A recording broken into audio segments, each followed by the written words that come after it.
নমস্কার প্রিয় দর্শকবৃন্দ, আমি জয়দেব শাস্ত্রী। প্রিয় দর্শকবৃন্দ, আজকের আলোচনা মাঙ্গলিক দোষ নিয়ে। তো দেখা যাক এই মাঙ্গলিক দোষ কীভাবে জাতক বা জাতিকার মধ্যে একটা কুপ্রভাব ফেলে মঙ্গল গ্রহ। প্রথমেই জানাই, মঙ্গল শব্দের অর্থ কী। মঙ্গল শব্দের অর্থই হলো শুভ। আমরা কথায় কথা বলি না, তোমার মঙ্গল হোক। আচ্ছা, মাঙ্গলিক শব্দের অর্থ কী? মাঙ্গলিক শব্দের অর্থ শুভ বা কল্যাণ। তাহলে এই মঙ্গল গ্রহ বা মাঙ্গলিক দোষ প্রত্যেক জাতক জাতিকাদের বা যেসব জাতক জাতিকাদের জন্ম লগ্ন থেকে নিয়ে চতুর্থে, অষ্টমে, সপ্তমে ও দ্বাদশ স্থানে থাকে, তাদের আমরা মাঙ্গলিক দোষ বলি। কিন্তু মাঙ্গলিক দোষ বা মঙ্গল গ্রহ ওই জাতক বা জাতিকাদের পক্ষে যদি যোগকারক হয়ে থাকে, তাহলে কিন্তু মাঙ্গলিক দোষের এফেক্ট পড়ে না বা মঙ্গল গ্রহের প্রভাব থাকে না।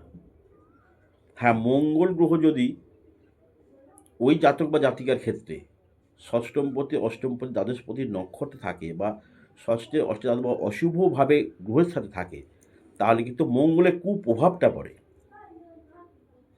তখন এই অশুভ একটা মঙ্গলের দৃষ্টি তৈরি হয় বা মঙ্গল গ্রহ তখন অশুভ প্রভাবটা ফেলে। তাহলে কি এই মঙ্গল বা শুভ বা মাঙ্গলিক কল্যাণ বা শুভ জায়গাটা কিন্তু তখন ভঙ্গ হয়ে যায়, অশুভ দৃষ্টি বা জায়গা তৈরি হয়ে যায়। এটা কি বলা হয়? মাঙ্গলিক দোষ। এই মাঙ্গলিক দোষে বলে মঙ্গল গ্রহটা হচ্ছে ক্রূর, রাগ, প্রচণ্ড রাগী এবং জেদি। তো এই মঙ্গল গ্রহ যেখানেই থাকে সেই জায়গাটা একটা রাগের সৃষ্টি করে, জেদের সৃষ্টি করে, যার ফলে কি হয়, সেই জায়গাগুলি নষ্ট হয়ে থাকে কুপ্রভাবে কিন্তু বা অশুভ দৃষ্টিতে, শুভ দৃষ্টিতে নয়।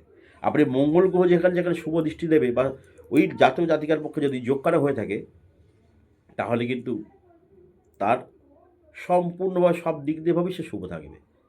সে চেতনাশীল হবে, সে কর্মঠ হবে এবং সে স্ট্রং হবে সব রকমভাবে। তো জমি জায়গা, গাড়ি বাড়ি সব দিক দিয়েই সে তার কিন্তু অবশ্যই শুভ হবে। তাই মাঙ্গলিক দোষ যখন বিচার করাবেন, অবশ্যই গ্রহের ডিগ্রি, গ্রহ নক্ষত্র, গ্রহে ভালোভাবে ভাব বিচার দেখে বা মঙ্গল গ্রহ শুভ অশুভ কুপ্রভাব সুপ্রভাব দেখে তারপরে বিচার করাবেন। এর জন্য চাই সঠিক জ্যোতিষী বিচার, সঠিক পরামর্শ।